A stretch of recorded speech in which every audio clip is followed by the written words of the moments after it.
신명기 6장 4절과 5절인데 우리 한 목소리로 한번 읽어보도록 하겠습니다. 시작.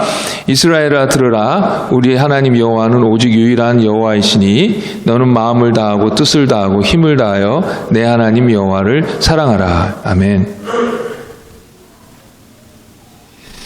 여러분들도 잘 아시다시피 예전 조선시대에서는 이 같은 계급 안에서 결혼을 했지요.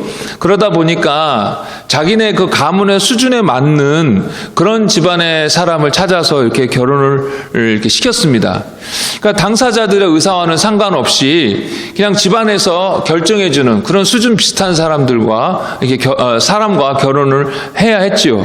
특별히 여자들은 앞으로 자기가 결혼해서 살아야 될 남자가 누구인지도 모른 채 그냥 낯설기만 한 시댁으로 결혼해서 이렇게 가게 되는 것입니다.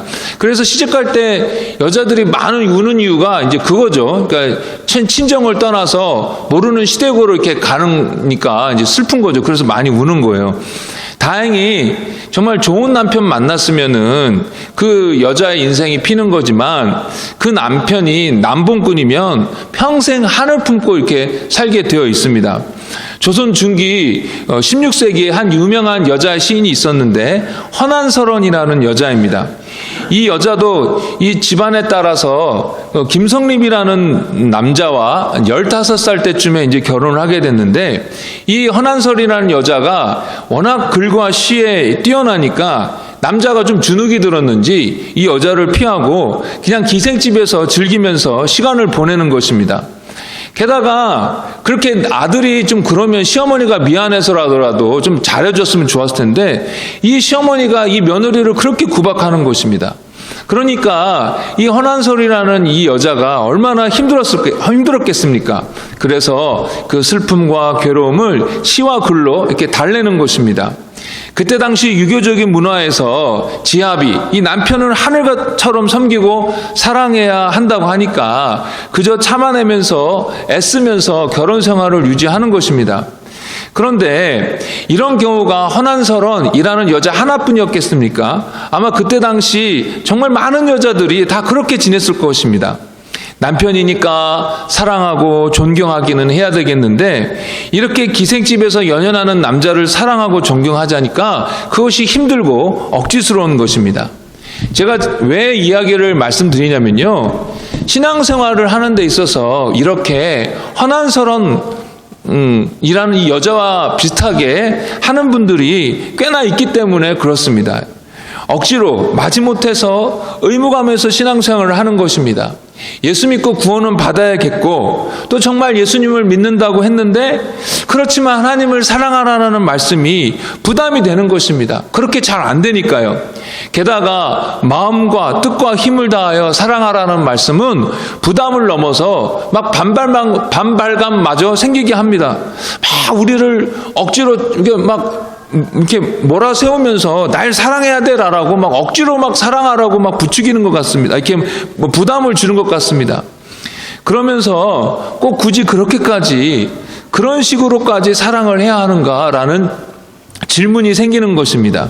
그래서 오늘 아침에는 왜 우리 성도들이 마음과 뜻과 힘을 다해 하나님을 사랑해야 하는지, 왜 하나님을 그렇게 모든 것 다해서 사랑해야 하는지 좀 함께 생각해 보기를 원합니다. 첫 번째로는 하나님은 사랑이시기 때문에 그렇습니다. 우리를 지극히 사랑하셔서 어떠한 희생도 마다하지 아니하시는 그런 분이시기 때문에 그렇습니다. 창세기 22장에 보면 하나님께서 아브라함을 부르십니다. 그리고 이렇게 말씀하시죠. 네 아들, 네가 사랑하는 외아들 이삭을 모리아 땅에 있는 한 산에서 번제로 바쳐라. 그냥 아들도 아니라 너의 아들, 너가 사랑하는 외아들이라고 하나님께서 말씀하시는 거예요. 우리 교회에서도 외아들 하면 가슴이 철렁하실 분들이 꽤나 있는데 예전에는 저는 이 대목을 읽을 때 그냥 읽었어요. 그런데 자식을 낳아서 키워보니까 너의 아들, 너가 사랑하는 외아들, 이 말에 가슴이 뭉클하게 다가오는 것입니다. 부모가 되어보니까 네가 사랑하는 아들 할 때 그 사랑이 그냥 총각된 머리로만 생각했던 그런 사랑이 아니더라라는 것입니다. 여러분들 이지선 자매라고 한 번쯤은 다 들어보셨을 것 같은데요. 교통사고로 온몸에 화상을 입고 그 고통스러운 회복의 과정을 거쳐가면서 그 자매 믿음이 성장하고 또 그간에 있었던 그 자매가 경험한 그 고백을 통해서 정말 많은 사람들에게 은혜를 끼쳤던 그런 자매인데요. 이 자매의 글입니다. 제목은 천번 만번. 엄마와 자기 전에 이런저런 얘기를 하다가 장애인 주차 구역에 대해 이야기가 나왔습니다. 우리 아파트 동 앞에 장애인 주차 구역이 있는데 장애인 차량도 아니면서 늘상 아무런 생각 없이 차를 주차하는 사람들이 많이 있습니다. 그렇게 장애인 자리에 주차할 거면 자기네가 장애인 하라고 하자. 나는 딴 자리에 대고 장애인 바꾸자고 하는 거야 라고 엄마에게 말했습니다. 바꾸는 얘기가 나와서 내가 엄마에게 물었습니다. 엄마, 나랑 엄마랑 바꿀 수 한다면 만약에 말이야, 그럼 엄마는 바꿀 수 있어? 그럼 주지. 전신마취만 하면 되는데. 이식할 피부를 달라는 소리인 줄 알고 엄마가 그렇게 대답했습니다. 아니, 그런 거 말고 완전히 바꾸는 거 말이야. 그럼 지선아, 1000번 만번 바꾸지. 할 수만 있는 것이라면 1000번이고 만번이고 바꿀 수 있어. 더 이상 말을 이을 수가 없었습니다. 눈물이 나서. 더 이상 말을 할 수 없어서 그냥 그렇게 돌아누워 엄마의 사랑에 감사할 수밖에 없었습니다. 엄마는 그 교통사고와 그 고통스러운 회복의 기간을 바꿀 수만 있다면 1000번이고 만번이라도 바꾸겠다라는 것입니다. 1000배 만배 내 생명보다 너가 귀하다라고 하는 것입니다. 이것이 자녀에 대한 부모의 사랑 아니겠습니까? 아브라함도 마찬가지입니다. 하나님께서 너의 아들, 너의 외아들 할 때에 아브라함은 그 아들을 생각할 때 얼마나 가슴 뭉클한 감동을 느꼈겠습니까? 그에게 있어서 얼마나 큰 기쁨이며 사실 그의 전부 아니겠습니까? 100세에 얻은 아들입니다. 지금도 기억하는데요. 제가 아는 분은 결혼한 지 10년 만에 딸을 얻었는데 얼마나 좋아하든지 거의 미쳐서 지내더라고요. 그런데 아브라함은 오죽 그랬겠습니까? 자기 생명보다 1000배 만배 소중한 것이 이 외아들 이삭 아니겠습니까? 네가 사랑하는 아들. 그렇습니다. 아브라함에게 있어서 생각만 해도 가슴 뭉클하고 감격스럽고 기쁨이고 그의 전부인 게 바로 이 아들 이삭이었던 것입니다. 그런데 그 아들 이삭을 바치라고 하는 것입니다. 혹시 아들을 바쳐라 할 때에 아브라함이 모르는 척하고 자기의 아내 사라의 여종이었던 하갈을 통해서 또 아들을 낳은 적이 있었거든요. 근데 그 아들이 이스마엘인데 혹시 아들을 바쳐라 할 때에 이스마엘을 아브라함이 바칠까봐 하나님은 이삭이라고 아주 분명히 찍어서 말씀하여 주십니다. 그때 아브라함은 순종합니다. 아침 일찍 짐을 꾸려서 길을 떠납니다. 그런데 하나님께서 바치라고 하는 그 장소가 걸어서 3일 길입니다. 예전에도 한번 말씀드렸는데요. 이게 정말 기가 막힙니다. 알겠습니다 하고 그 다음날 바로 아침에 확 그냥 결심한 김에 엉겁결에 그냥 확 죽여버릴 수도 있겠는데 이 소중한 자식을 죽이러 3일 길을 가야 하는 것입니다. 가는 길에 사랑하는 이삭은 뭣도 모르고 이런저런 이야기를 아버지에게 하지 않았겠습니까? 한번 여러분들도 그렇게 이 아브라함의 상황에 대입해서 한번 생각해 보십시오. 제 큰아들 진우를 죽이러 지금 3일 길을 가는데 우리 진우가 자기가 좋아하는 농구 이야기, NBA에서 누가 잘한다는 이야기, 학교 친구 이야기, 자기는 앞으로 뭘 하고 싶다는 이야기 등등을 할 때에 그 이야기를 들으면서 제 부모의 아비인 제 마음이 갈갈이 찢어지면서 아프지 않겠습니까? 이삭이 이런저런 이야기 할 때마다 아브라함은 그저 그랬냐 응응 하면서 제대로 답변도 못하고 아브라함은 얼마나 힘들게 이 3일을 보내야 했을까요? 저녁에는 모닥불을 피워놓고 자기 곁에서 평안하게 잠들어 있는 이 이삭을 보면서 내 아들아 하면서 이 노인이었던 아브라함은 얼마나 울었을까요? 얼마나 그 3일 동안 얼마나 가슴 찢어지게 갈등했을까요? 하지만 결국 아브라함은 그 아이를 묻고 칼로 내려치려고 합니다. 그런데 그때 하나님께서 급하게 말리시죠. 얼마나 다행인지 모르겠습니다. 그런데 하나님께서 아브라함을 시험하시려고 이 일을 시켰다라고 하십니다. 그러면 인신제사는 원래 하나님 뜻에 맞지도 않는 일인데 왜 굳이 이런 일로 아브라함을 시험하셨을까라는 생각이 드는 것입니다. 질문이 생기는 것입니다. 몸에 병을 주신다든지 재산을 다 빼앗아 가신다든지 등등 다른 종류의 시험도 많은데 왜 굳이 자기 손으로 자기 자식을 죽이는 그런 시험을 하도록 그런 시험을 주셨느냐는 말입니다. 제가 생각하기에는 하나님의 마음을 알아주는 하나님의 마음의 증인이 필요했기 때문에 그런 것 같습니다. 나중에 이사야서를 보게 되면은 거기서 하나님이 아브라함을 나의 벗이라고 부릅니다. 하나님께서 아브라함을 자기의 친구로 해요. 왜요? 아브라함이 하나님의 마음을 알기 때문입니다. 같이 경험했기 때문입니다. 그렇게 사랑하는 자식을 죽여야만 하는 그 처절한 고민과 아픔을 아버지로서 아브라함이 경험했는데 바로 우리를 위하여 예수님을 죽여야 했던 하나님 아버지의 마음이 그랬다라는 것입니다. 아브라함이 아들을 죽이려고 할 때 하나님을 말리셨어요. 그러나 하나님은 자신은 하나밖에 없는 그 아들을 예수님을 죽이셨어요. 정말 죽이셨어요. 그것도 십자가에서 아주 잔인하게 죽이셨습니다.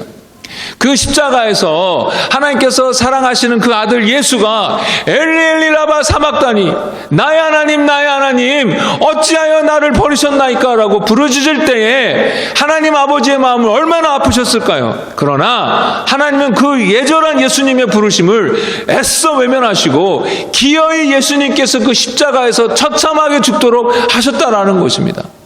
로마서 5장 9절에 그리스도께서 우리를 위하여 죽으심으로 하나님께서 우리에 대한 자기의 사랑을 확증하셨느니라. 십자가는 하나님께서 우리를 얼마나 사랑하고 계신지를 보여주는 절대적인 증거입니다. 십자가를 통해서 하나님은 내가 너희를 정말로 사랑한다라고 말씀하여 주고 계시는 것입니다. 하나님의 사랑은요, 이렇게 희생적인 사랑입니다. 가장 소중한 것을 희생하시면서까지 사랑하시는 그런 사랑입니다. 또한 하나님의 사랑은요, 오랫동안 기다려주시고 또 한없이 용서해 주시는 사랑입니다. 여러분들도 누가복음 15장에 나오는 탕자의 비유 잘 아실 것입니다.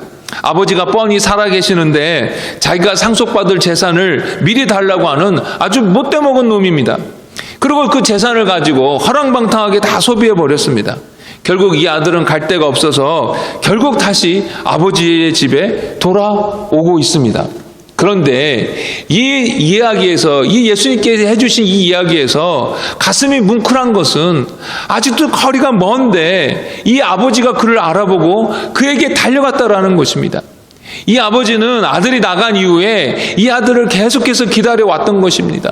주위 사람들은 그 망나니 같은 놈 뭐하러 기다리냐고, 그러면 다시 돌아오지 않을 거라고, 몸 상하니까 그냥 들어가시라고 해도 이 노인 아버지는 집 나간 자식을 포기하지 못하고 계속해서 저 먼 곳을 바라보며 아들이 언제 돌아오냐 하고 기다리고 있었던 것입니다.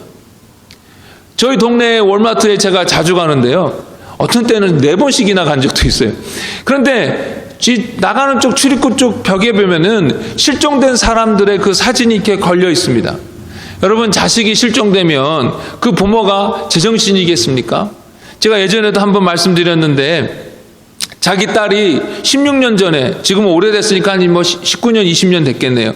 그 자기 딸이 그렇게 오래전에 실종된 것입니다. 그 아버지는 그때부터 이 딸 아이를 찾으러 트럭을 몰고 다니고 몰고 전국을 돌아다니면서 전단지를 나누어주면서 이 딸을 찾아다니는 것입니다. 그렇게 뿌린 전단지가 200만 장이라고 합니다. 아내는 아이가 실종된 이후에 3년이 지나서 자식을 그리워서 결국 못 견디고 자결했습니다. 이 아버지도 나도 살기 싫다 하고 살고 싶지 않았지만 남아있는 다른 딸 때문에 죽지도 못하고 포기하지 아니하고 그 딸을 찾아다닌다라는 것입니다. 자식이 바깥에서 헤매고 있는데, 자식이 바깥에서 지금 어떤 일을 당하고 있는지 모르는데 어떻게 부모가 편안히 집에서 잘 수가 있겠습니까? 누가 말려도 누가 뭐라고 해도 기다리고 찾아다닐 수밖에 없는 것이 바로 이 부모인 것입니다. 그런데 예수님께서 이 이야기를 하셨던 것은 바로 하나님의 마음이 그렇다라는 거예요. 하나님이 그렇게 애타게 기다리신다라는 것입니다. 우리가 아버지 앞에 돌아오기까지는 그 아버지의 마음에 조금도 쉼이 없다라는 것입니다. 그리고 그 하나님 아버지는 그 어떤 죄를 지었다 할지라도 돌아오면 용서해 주십니다. 이 탕자가 돌아오고 있을 때 이 아버지가 먼저 알아보고 그에게 달려가 그를 껴안고 입을 맞춥니다. 그런데 그렇게 껴안고 입을 맞추면서 이 아들에게 이 아버지가 너가 나를 얼마나 섭섭하게 했고 네가 어떻게 나의 재산을 탕진했고 네가 나가서 얼마나 망나니처럼 지냈는지 그것을 따지지 않았어요. 그런 건 아무 상관이 없었습니다. 이 아버지에게 있어서 지금 가장 중요한 것은 죽은 줄 알았던 그 아들이 내 품에 안겨 있는 것입니다. 살아서. 이것이 제일 중요했어요. 돌아온 것 자체가 이 아버지에게 있어서는 큰 상급이요 기쁨이었던 것입니다. 예수님께서 말씀하시는 이 아버지는 우리 하나님 아버지의 마음이 어떤지를 잘 보여줍니다. 우리가 과거에 어떤 죄를 지었건 그것으로 하나님의 마음을 얼마나 아프게 했건 간에 하나님 아버지 잘못했어요 하고 하나님께 돌아가면 하나님은 그것이 너무나 기쁘고 그것 자체가 좋은 것입니다. 저희 집 막내 이야기입니다. 제가 몇 번 해서 이미 몇 번 들으신 분들도 있겠지만 저희 집 막내가 한 3살 정도 되었을 때 일인데요. 이 녀석이 제 안경을 가지고 놀다가 다리 하나를 부러뜨린 거예요. 제 안경다리를. 그래서 그걸 본드로 붙여가지고 사용하고 있는데 제가 아이한테 그랬어요. 너 다시는 이거 갖고 놀면 안 돼? 그랬는데 새벽 기도를 마치고 제가 집에서 잠깐 쪽잠을 자고 있었는데 그 자고 있는 사이에 이 희우가 또 제 거 안경을 가지고 놀다가 나머지 다리를 또 하나 부러뜨린 거예요. 그러니까 이놈이 이제 부러뜨리고 나니까 걱정이 된 거죠. 그래서 5살짜리 형 진우한테 찾아가가지고 안경이 부서졌어 하면서 울면서 말하는 것입니다. 그런데 5살짜리 진우가 그거랑 무슨 상관이 있습니까? 근데 잠결에 제가 그 소리를 들었는데 마음이 짠하고 아픈 거예요. 이 조그만 놈이 그거 부러뜨려가지고 걱정하고 무서워서 뭐 아무것도 어쩌지도 못하는 5살짜리 형한테 찾아가가지고 안경 부서졌어 하는 것이 제 마음이 아파왔어요. 그래서 제가 크게 불렀어요. 김희우 빨리 와봐 하고 좀 후다닥 왔죠. 너 안경 부쉈지? 그랬더니 그렇대요. 너 다시는 그렇게 하지 마 알았어? 그랬더니 알았대요. 그럼 됐어 가서 놀아 하니까 이 녀석이 또 이제 아무렇지도 않게 가서 노는 것입니다. 그리고 저도 마음이 가벼워졌어요. 그리고 다시 자려고 누웠는데 그때 우리를 용서해 주신 하나님 마음이 이렇구나라고 깨닫게 되었습니다. 기꺼이 용서해 주시고자 하는 하나님의 사랑이 조금 이해가 되니까 눈물이 나는 거예요. 우리가 죄로 인해서 슬퍼하고 하나님을 무서워하고 하나님께 나아가지 못하는 것이 아버지 되신 하나님 입장에서는 너무 마음이 아픈 것입니다. 그런 자녀들을 쳐다보기가 너무 힘든 거예요. 그래서 우리를 정말로 용서해 주시기를 원하시는 것입니다. 그래서 끊임없이 그렇게 용서해 주시는 것입니다. 종종 하나님께서 저와 여러분들에게 이렇게 말씀하세요. 목사님의 설교나 아니면 말씀 묵상을 통해서나 여러 경로를 통해서 성령께서 말씀하세요. 너 이거 잘못했지. 너 죄 이거지. 너 이런 죄 졌지. 성령님께서 그렇게 저와 여러분들의 죄를 지적하시는데요. 그 이유는 빨리 우리를 용서해 주시려고 그러시는 것입니다. 빨리 그 죄의 짐에서 우리를 자유롭게 해주고 싶어서 그런 것입니다. 빨리 그 죄로 인해서 쓸데없이 사탄의 공격받아서 다치지 않게 하시기 위해서 그렇게 우리의 죄를 지적해 주시는 것입니다. 왜 그렇게 하나님께서는 저와 여러분의 죄를 기꺼이 용서해 주시기를 원하십니까? 저와 여러분들을 지극히 사랑하시기 때문에 그런 것입니다.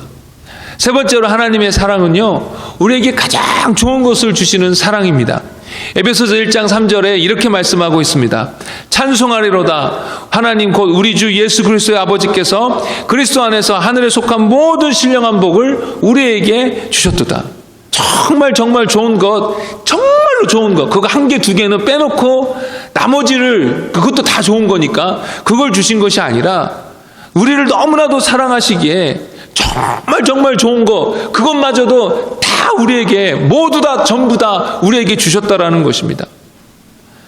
하늘나라의 그 좋은 모든 것들을 다 우리에게 누리게 하셨는데요, 저는 이 대목에서 항상 정말 진짜 우리가 하나님이 낳은 자식 맞구나, 그래서 우리에게 아끼시는 것이 없으시구나라고 생각을 하게 됩니다. 그리고 하나님께서는 우리가 이 땅에 사는 동안에서도 우리의 필요를 채워주십니다. 우리가 구할 때마다 좋은 것으로 주시는 분이십니다. 그래서 마태복음 7장 11절에 이렇게 말씀하시죠. 너희가 악한 자라도 좋은 것으로 자식에게 줄 줄 알거든 하물며 하늘에 계신 너희 아버지께서 구하는 자에게 좋은 것으로 주시지 않겠느냐. 그리고 이 땅에서 살아가는 동안 무엇보다도 가장 좋은 것을 허락하셨는데 그게 바로 성령입니다. 그래서 누가복음 11장 13절에는 우리 구하는 자에게 성령을 주시지 않겠느냐라고 말씀하십니다. 성령님은요, 하나님의 영이신데 인격체이십니다. 우리와 함께 하시면서 우리를 도와주시고 인도하여 주시고 위로하여 주시고 힘을 주시고 또 어떤 때는 일들을 능히 감당하도록 능력을 주시는 분이십니다. 하나님은 우리가 이 땅에서 살아가는 동안 고아처럼 이 막막한 세상 속에서 우리 혼자만의 힘으로 살아가도록 하지 않으셨습니다. 절대적인 보호자, 이 성령을 보내어 주셨습니다. 이 성령님이요, 우리에게 있어서 얼마나 좋으신 분이고 필요한 분이신지 하나님의 아들이신 예수님마저도 제자들에게 내가 떠나야 너희들에게 유익하다라고 말씀하실 정도였습니다. 내가 떠나야 약속하신 성령이 너희들에게 임하시는데 그것이 너희에게 유익하다라는 것입니다. 그리고 정말 성령이 이 제자들에게 임했을 때에, 예수님과 함께 했을 때에는 이 제자들이 예수님을 부인하고 예수님을 떠나고 도망갔던 제자들이었는데, 이제는 성령이 임하니까 담대하게 복음을 전하는 사도로 바뀐 것입니다. 죽음이 두려워서 도망갔던 자들인데 이제는 내일 죽게 됐는데도 불구하고 이 감옥에서 아주 그냥 코를 드르렁 걸면서 아주 그냥 태평하게 잘 수 있는 그런 놀라운 평안과 담대함을 가진 자들이 되었다라는 것입니다. 성령이 임하시니까 그렇게 된 것입니다. 하나님께서는 참으로 연약한 저희들을 그냥 내버려 두실 수가 없으셔서 성령을 보내어 주시고 그 성령을 통하여 우리와 함께하여 주시는 것입니다. 그러니 이 땅에서의 최고의 선물이 아닐 수가 없습니다. 예수님을 통하여 하나님의 자녀된 모든 사람들에게 이 성령을 부어주시는 것입니다. 하나님은 저희들을 사랑하시기에 아끼지 아니하시고 다 주십니다. 마지막으로 하나님의 사랑은요, 우리로 하여금 성장하도록 하게 하는 사랑입니다. 에베소서 4장 13절에서 15절에 이렇게 말씀하고 있는데 우리 한번 같이 한번 읽어볼까요? 시작. 그래야 우리 모두가 하나님의 아들을 믿는 일과 아는 일에 하나가 되고 온전한 사람이 되어서 그리스도의 충만하심의 경지에까지 다다르게 됩니다. 우리는 이 이상 더 어린아이로 있어서는 안 됩니다. 우리는 인간의 속임수나 감교한 술수에 빠져서 온갖 교훈의 풍조에 흔들거나 이리저리 밀려다니지 말아야 합니다. 우리는 사랑으로 진리를 말하고 살면서 모든 면에서 자라나서 머리가 되시는 그리스도에게까지 다다라야 합니다. 하나님은 이제 부활의 첫 열매가 되신 예수 그리스도를 우리가 닮아가기를 원하십니다. 이것이 우리를 향한 목적이에요. 만약에 우리를 향한 하나님의 목적이 이 땅에서 부자되고 건강하고 룰루랄라 그냥 행복하게 사는 것이 전부 다였으면 하나님은 벌써 진작에 저희들이 예수 믿는 그 순간에 다 허락하셨을 것입니다. 그러나 우리를 향한 하나님의 목적은 저희들이 예수님을 닮아가는 것, 성장하는 것입니다. 그래서 교회 공동체를 허락하시고 목사와 교사를 허락하시고 때로는 우리가 원치는 않지만 시험과 시련을 허락하시고 때로는 우리가 보기에는 너무나도 벅차 보이는 사역과 사명으로 몰아가실 때도 있는 것입니다. 또 어떤 때에는 아무것도 모른 채 광야에 하나님께서 저와 여러분들을 몰아내셔서 거기서 하나님만 바라보며 오랜 시간을 기다리게 하실 때도 있고, 어떤 때는 너무 없어서 겨우겨우 삶을 이어가야 하는 것 같은 시간을 보내게 하실 때도 있고, 어떤 때는 큰 슬픔과 고통을 겪게 하실 때도 있습니다. 다 우리를 향한 선한 목적 때문에 그러는 것입니다. 그러나 이 과정이 저희들에게 힘든데요. 그럼에도 불구하고 이 과정이 저와 여러분들에게 힘든데 또 하나님께서도 저와 여러분들이 이것에 대해서 힘들어한다는 것을 잘 알고 계십니다. 그래서 이 과정을 지날 때에 그 어려움을 넘어서는 큰 위로를 허락하여 주시는 것입니다. 고린도후서 1장 3절에서 5절 이렇게 말씀하고 있습니다. 찬송하리로다. 그는 우리 주 예수 그리스도의 하나님이시요 자비의 아버지시요 모든 위로의 하나님이시며 우리의 모든 환난 중에서 우리를 위로하사 우리로 하여금 하나님께 받는 위로로서 모든 환난 중에 있는 자들을 능히 위로하게 하시는 이시로다. 그리스도의 고난이 우리에게 넘친 것 같이 우리가 받는 위로도 그리스도로 말미암아 넘치는도다. 제가 어떤 글을 읽었는데 한 아이가 말을 안 들어서 그 아버지가 너 다시 그렇게 한번 잘못하면 너 혼자 다락방에 올라가서 자야 돼? 라고 이렇게 경고를 주었다고 합니다. 여러분 다락방 하면 어떻습니까? 무섭고 어둡고 그래서 아이들에게 있어서는 이게 두려운 곳입니다. 그런데 이 아이가 아빠의 경고에도 불구하고 또 같은 잘못을 저지른 것입니다. 아빠의 마음은 힘들었지만 그 아이를 다락방에 보냅니다. 단호하게 그 아이를 다락방에 보내고 방에 이렇게 아내와 함께 누워 있었는데 이 아빠가 얼마 지나지 않아 다시 그 다락방으로 올라갑니다.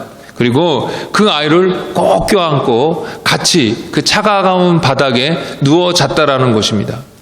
그 글을 읽으면서 참 그렇지 하나님이 그러시지라는 생각에 제 마음에 큰 감동이 일었습니다.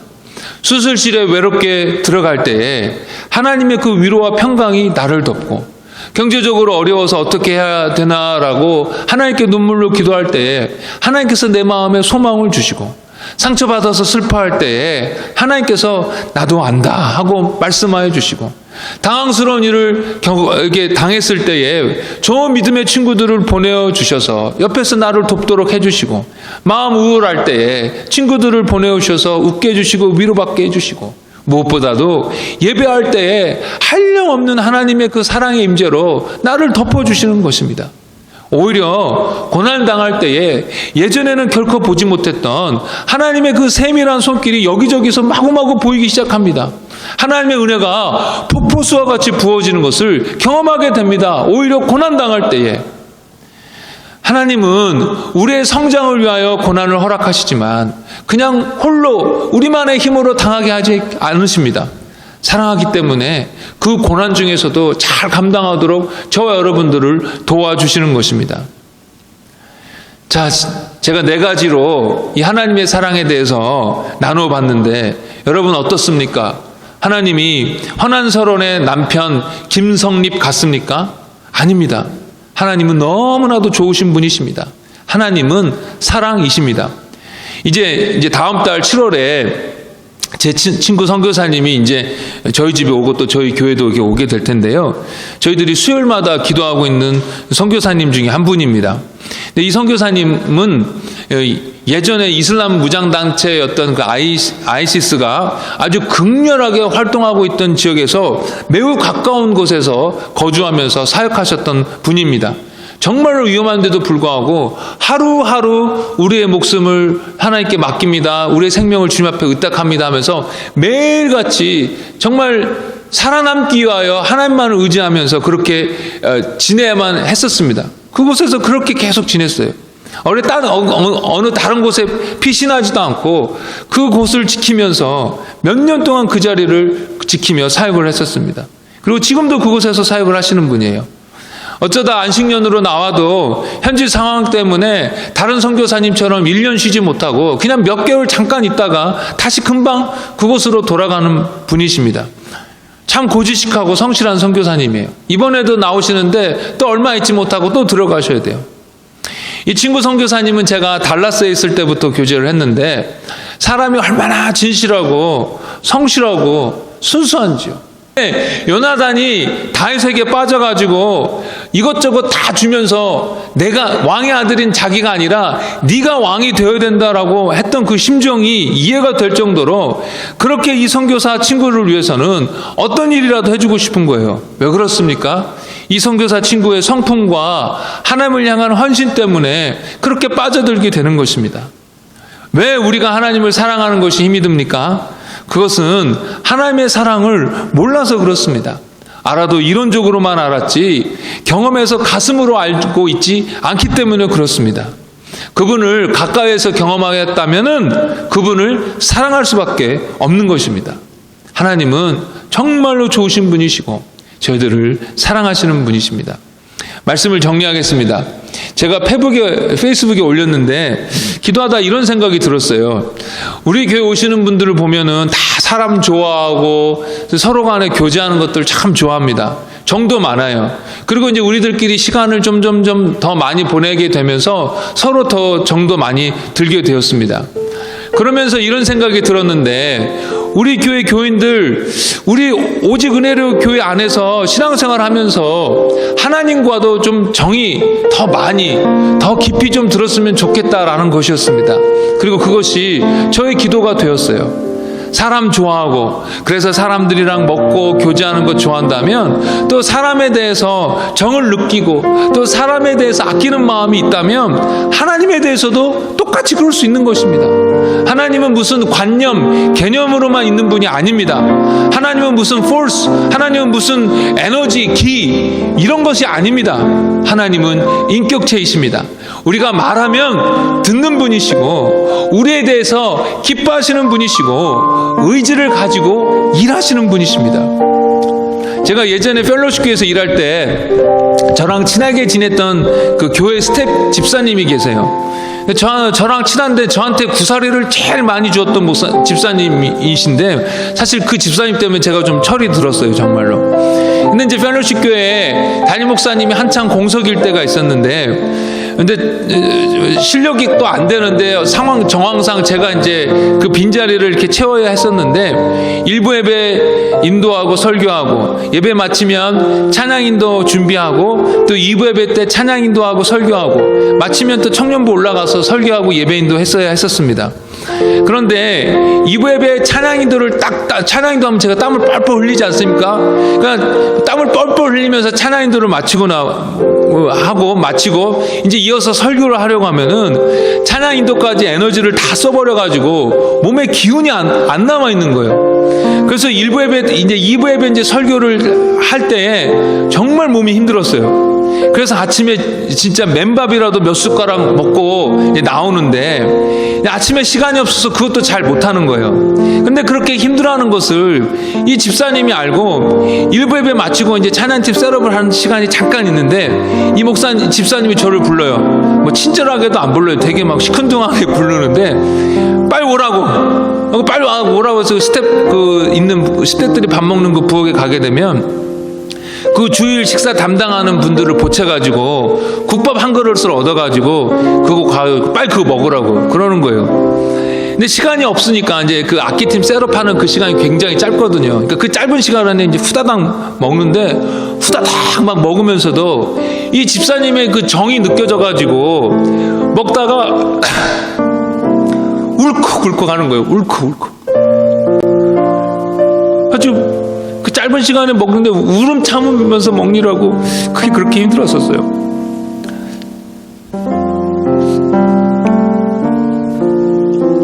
다른 사람들은 저 목사가 그냥 하는갑다 했지만 옆에서 저를 지켜봤던 그 집사님은 제가 힘 빠질까봐 어떻게 해서든지 밥을 얻어가지고 챙겨서 먹게 한 것입니다. 근데 지금도 그 생각이 나면 참 고마운데 그런데 하나님이 저희들을 그렇게 챙겨주신다라는 것입니다. 우리가 잘 안 봐서 그렇지 조금만 살펴보면 하나님께서도 무심한 듯 하면서도 얼마나 우리를 세세소소하게 챙겨주시고 이끌어주시는지 모릅니다. 설교하면서 제가 이런저런 경험, 간증을 종종 말씀드렸는데요. 살아가면서 하나님의 이런저런 세심한 도우심, 공급하심, 은혜, 사랑, 부르심 때문에 울컥울컥 할 때가, 혼자 울 때가 참 많이 있었어요. 저는 성경 말씀을 통해서도 하나님께서 날 사랑하신다는 걸 알지만 동시에 제 삶 속에서 경험한 그 하나님의 사랑을 경험했기 때문에 하나님의 사랑을 정말로 압니다. 저는 조금 전에도 말씀드렸던 것처럼 여러분들이 우리 교회에서 함께 신앙생활 하면서 하나님의 사랑을 좀 더 깊이 경험하게 되면 좋겠어요. 그래서 운전하다가도 하나님의 사랑 때문에 울컥하고, 밥 먹다가도 울컥하고, 걷다가도 울컥하고, 무슨 일을 하다가도 하나님 사랑 때문에 울컥울컥하는 그런 저와 여러분이 되면 좋겠습니다.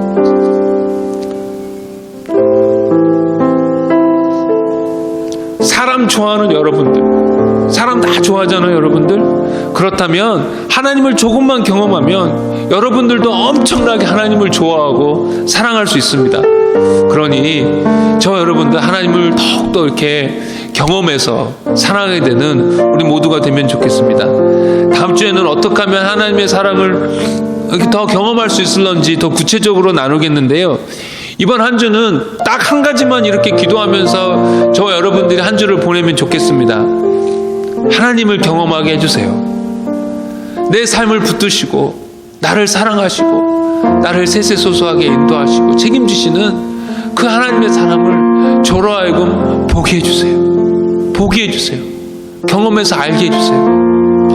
이거 하나 붙잡고 간절히 기도하는 이번 한 주가 되면 좋겠고, 아, 이것이 하나님께서 하신 것인가 하면서 눈을 좀 크게 뜨고 여러분들 삶 속에서 일어나는 이런저런 일들을 좀 자세히 한번 살펴보는 이번 한 주가 되면 좋겠습니다.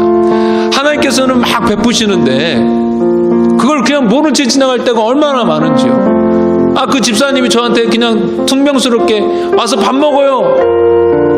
근데 밥만 먹으면 뭐 먹을 수도 있겠죠. 근데 그 밥을 통해서는 그분의 사랑이 느껴졌던 것처럼 하나님께서 저와 여러분들에게 베푸신 세세소소한 일들 가운데 하나님의 사랑이 배어있는데 우리는 그걸 무심코 지나갈 때가 너무나도 많다라는 것입니다. 그런데 이번 한 주는 여러분들 삶 가운데 이런저런 일들이 정말 하나님께서 베풀어 주신 사랑의 도우심이구나라는 것을 조금 더 발견하게 되는 한 주가 되면 좋겠습니다. 그래서 그 사랑을 발견하게 돼서 여러분들의 가슴도 하나님의 사랑 때문에 뭉클해지는 그런 은혜의 역사가 우리 가운데 가득하기를 주의 이름으로 축복합니다. 우리 말씀에 근거해서